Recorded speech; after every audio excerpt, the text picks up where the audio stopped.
First off, I will have each of our speakers give an introduction of yourselves and the companies that you're representing today.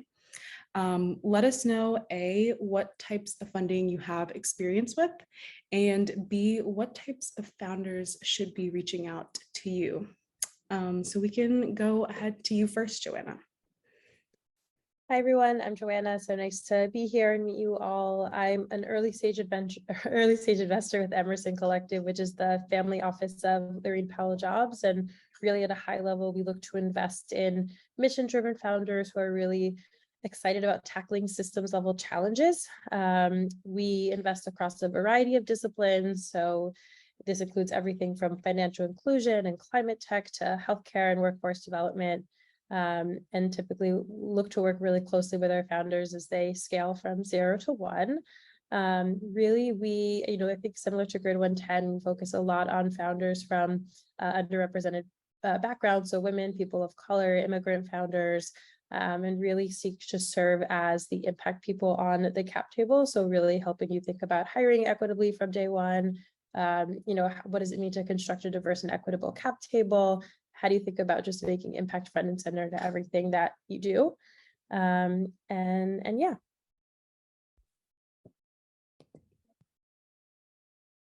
Amazing. Hi, I'm Melissa. Super thrilled to be here. I'm head of community and managing partner at Dorm Room Fund, which is a university-based venture fund specifically focused on really investing in the leading university founder talent from across the nation.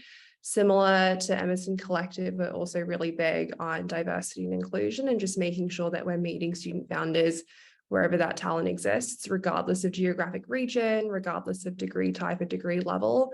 So as part of that, we write 40K checks at pre-seed, and we're really committed to helping founders scale. And so that means helping them hire, helping them connect with early adopters, helping them fundraise. And it's really, really interesting seeing some of these dynamics come out of universities, seeing microcosms of new consumer behaviors emerging, and essentially just being able to connect founders to a Gen Z audience. So if ever any of you are thinking about a Gen Z audience or community building, go to market or community flywheels, super happy to connect. And again, really thrilled to be here. Thank you. Awesome. Thank you both for those amazing intros. Love to hear that both of your companies are also focused on, diverse founders, underrepresented communities.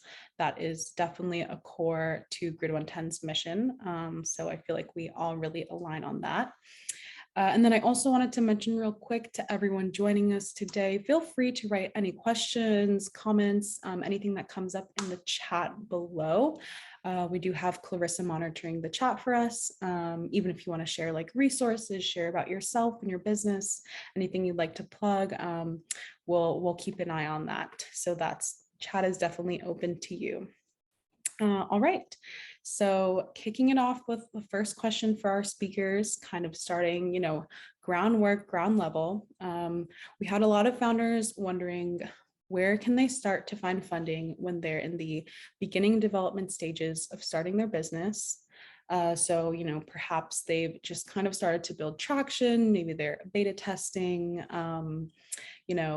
doing some market research, and they're starting to figure out that with all the traction they're building, they're going to need to start fundraising. So where should they start to look, and really what types of questions should they be asking themselves to figure out which funding path is going to be best for them? And feel free to just jump in on this one. Right. I think when you're first starting, so first of all, I'm a big fan of bootstrapping for as long as possible. Bootstrapping means not raising funding until you have to, and that way you keep 100% of your company. And oftentimes, you can do that for quite a while as you're building out early MVPs and getting feedback from the market and getting kind of early customer validation. And then once you do need to bring on outside capital, I think a really good route is to consider angel investment. So this is typically funds from people in your network, your family, your friends, just really, I would say, friendly capital, because these are people who are really going to be in the trenches with you and think about how to build your business, or investing because they really, really believe in you when the company is at such an early stage. And they're not going to have the same expectations as an institutional investor would. They're not going to put those same pressures, because once you do raise venture, even though it is a great funding mechanism, you are on the so-called venture flywheel, and then you are beholden to, you know, limited partners and general partners, and there's a lot more expectations. And then I would say, you know, once you do decide to raise more institutional VC, for sure, venture is a great option. But that being said, you know, I think you have to think about what does the return profile of your business look like? You know, can you give returns to investors that are 10x, 100x, 1000x, whatever that may be, because those are really the returns that they are targeting. On the other hand, if you only think your business can go, you know, 3 to 5x, like, it's not a bad outcome at all. It's a great outcome, but potentially maybe not the best fit for venture. You might think about taking on other forms of capital, whether that's debt or any other kind of loan. And so there are definitely a wide variety of types of capital out there. Certainly there's more traditional impact investment capital, which tends to fund projects that maybe don't have venture scale returns, but do have the potential to make a really strong, you know, social impact on the world. And there are funds like that as well.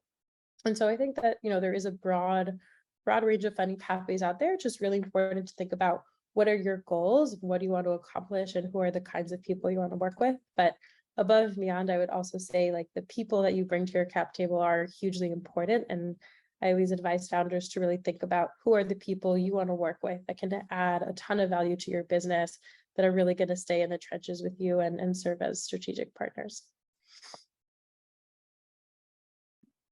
Yeah, absolutely. Just want to echo Joanna's really thoughtful comments around just, I think, in this day and age, particularly with the past couple of months and how crazy the venture market has been. I think that just allowing yourself the grace and the time, like 3 to 6 months or longer to fundraise, is important. So what founders are doing now might entail like rolling rounds as opposed to hard and fast close dates.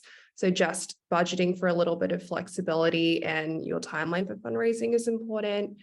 The other thing I'd say is, you know, venture funding may not be the best option for every single business. If you are specifically innovating in science, or you're really bringing life to small businesses or small communities, there are often government grants that are worth applying for, or you know, local business hubs that are willing to provide non-equity funding. So often that's a really helpful resource to look to.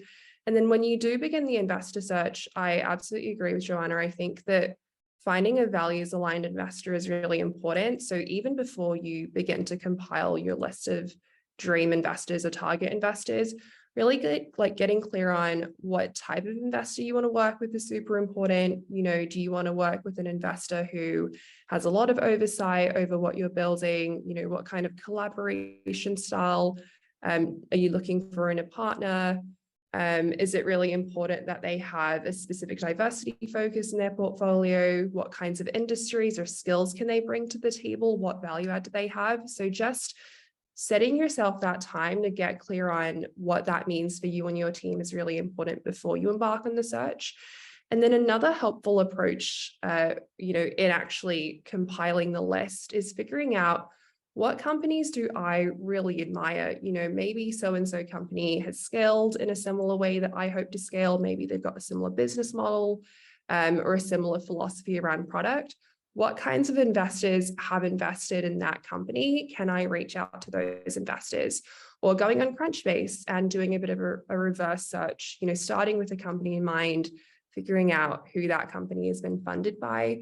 And again, also just asking people in your network. I think founders talk, and you know, you can kind of figure out how investors are leaning based on the people in your network and their thoughts. But I think, yeah, just that's all to say, I think getting really, really clear on what it is that you want from an investor, like how do you want this investment process to be run? Awesome. Yeah. Thank you both for, you know, touching on just everything from VCs to angels, convertible debt, non-equity funding. You know, we also have different forms of loans. And I also really appreciate, Joanna, you bringing up the point of considering the people you want to work with. And then Melissa, you give a great tip to kind of look to other companies and figure out like, what your company goals are and who you kind of maybe want to emulate in that funding journey. And I also see a lot of our attendees today introducing yourselves in the chat and your respective businesses. So thank you for keeping this interactive and kind of all giving us some insight into who's joining us today. Really do appreciate that. So with our next question, this is going on to someone who has now decided they want to raise, and they're wondering, how do you define traction? So this founder said, a challenge I have is that investors all seem to define traction very differently. So perhaps, of course, it's going to look different for every business, for every industry. But again, any tips on, what ways they can present their business best to investors, kind of do a deep dive into discovering their traction and how to present that the best way to gain funding. Happy to kick things off here. I think that traction looks very, very different between different types of industries.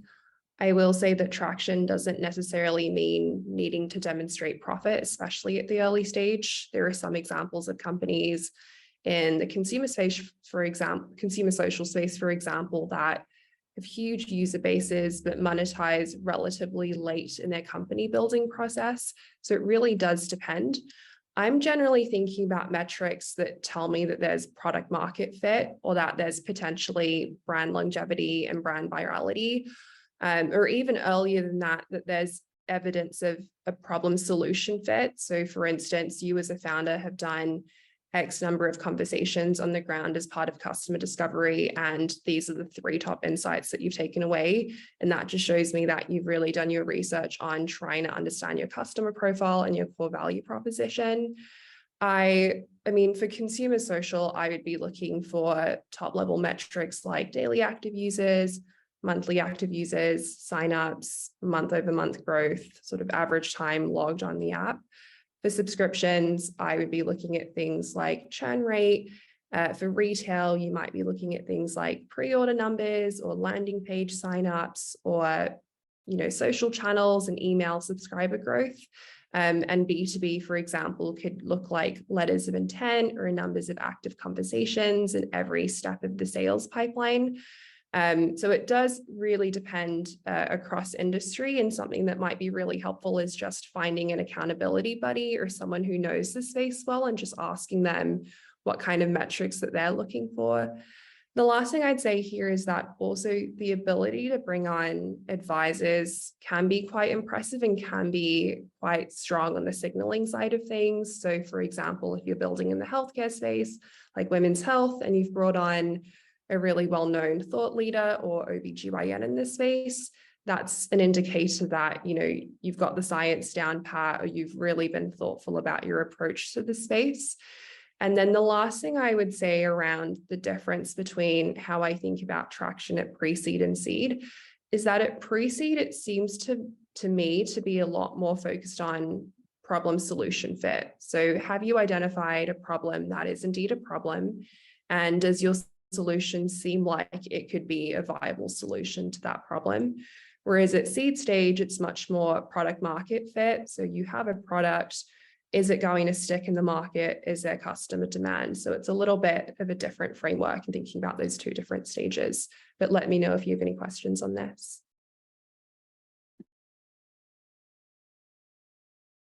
I think it was very well articulated, and oftentimes I think founders at the earliest stages, to Melissa's point, will say, if you don't have an MVP, like how are you supposed to show that you have users, or like how do you show traction from day one? I think the first way you could do it is just doing a lot of interviews with your potential buyers. I think oftentimes I'm really impressed when a founder says, yeah, I've spoken to 300 different people in this cohort and I've collected really good data around their pain points. And this is why my solution is perfectly, capable of doing so, even without users. So I think initial market research is hugely important. And then, as you scale up, looking more at those kind of product market fit metrics that Melissa mentioned over time. And certainly at early stage, no one is expecting you to have 100% product market fit. Like that generally happens later as you've iterated on your business many, many times, but it's demonstrating early signs that,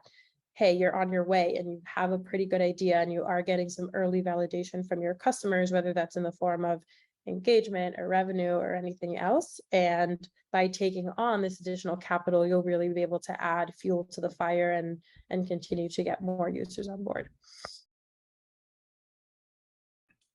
Yeah, that's awesome points. Thank you both. I really appreciate you, Melissa, giving us a plethora of examples for different KPIs and metrics that might go into, businesses in each of those different fundraising stages. And Joanna, you also bringing up such a good point that you really need to research and do your homework and just know your industry well so that you can present your traction the best you can to the investors. Because at the end of the day, you are the expert on your industry. You're the one telling the investors, what your business is about. And so when they see that you have that knowledge, you kind of know your business in and out, they're definitely going to kind of take that as a great point. So moving on to a little bit more of a timely question. This has been kind of circulating, I'm sure we've all heard about this on social media, and we got a lot of questions about this just because it's a little bit more like current. But we had some founders wondering how any tips on how to navigate the current market where there is a tremendous fear of the recession, particularly like the economic circumstances, how that's affecting investment activities, especially for perhaps like pre-seed and seed rounds who are just kind of getting into the game, not so much, series A, B, or C. I know, Melissa, you gave a really good point earlier of doing kind of like rolling rounds, 3 to 6 months out, perhaps allowing yourself to have that extra time. But is there any tips for founders with this current market? Should they be really concerned, or is it being kind of overhyped on social media? Is it not actually affecting as much as we might think? Any thoughts or opinions on this? Yeah, I think this is such a good question and something we talk about all the time. I personally think this is an amazing time to be an early stage investor. I think that the best companies will continue to get funded, and it really forces founders to be fundamentals driven and really think about the exact needs of their business. So I think that raising in this market means that you really need to be laser focused on exactly what you're building, have an idea of how you think you might get there and how the capital will really help you accelerate your growth. And while the valuation you might command today might be lower than it was 3 months ago, I actually think that's better. Because what happens is if you raise it too high of a valuation, investors are going to expect you to continue to really like triple that valuation just, a couple years down the line. And if you raise that really, really high prices, you might not be able to grow into that as quickly as you might have thought. And so actually by prices coming down, you actually do have an opportunity to really kind of grow more organically with the market. So I think from that perspective, it is a really good time to be building a company and be really thoughtful. At the same time, there's also more talent on the market. I'm sure we've all seen all the layoffs. And so this is a really good opportunity now to hire some folks that may not have been available, just a few months ago as well. All that being said, I do think where it's a little trickier is there are some funds that aren't writing new checks today, and they're really in portfolio support mode, based on what their investors in their own fund have said. And so I think it's important to understand who is raising and are they, specifically writing checks into your industry. And so again, you can vet that through your own network. You can, be really upfront with investors, but the more targeted you can be around who is actively investing, I think is really, really helpful. But I remain incredibly optimistic. Like some of the best companies in our in our generation were built during the recession. Uber, Facebook, Google, these are all recession companies. And if you look at what they were originally priced at, it's much, much lower than some of the very high valuations we've seen in the last couple of years. And so I think it's a tremendous opportunity at the early stages.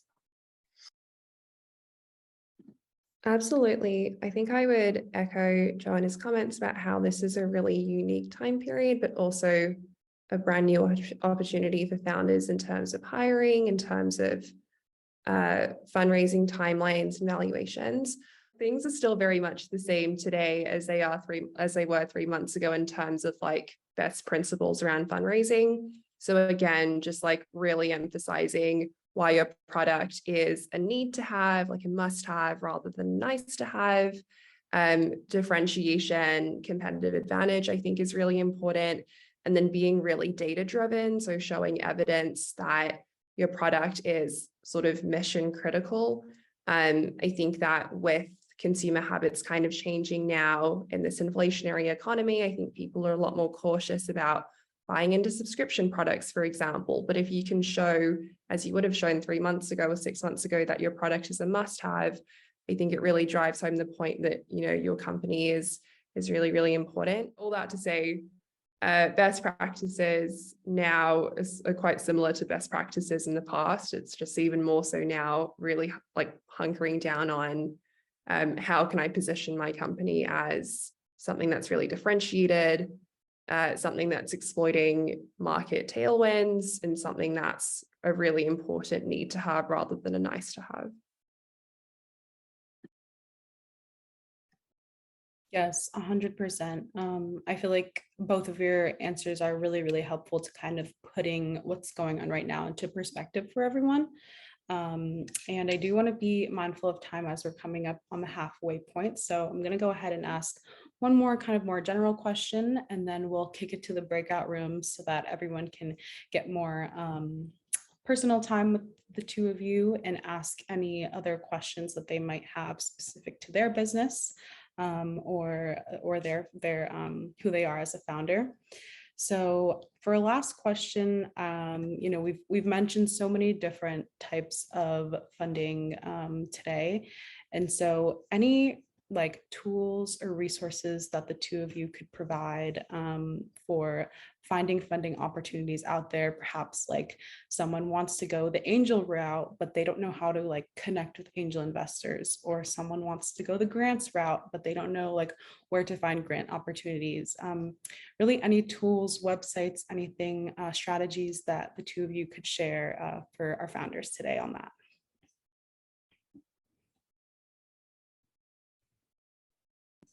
Yeah, happy to kick this one off.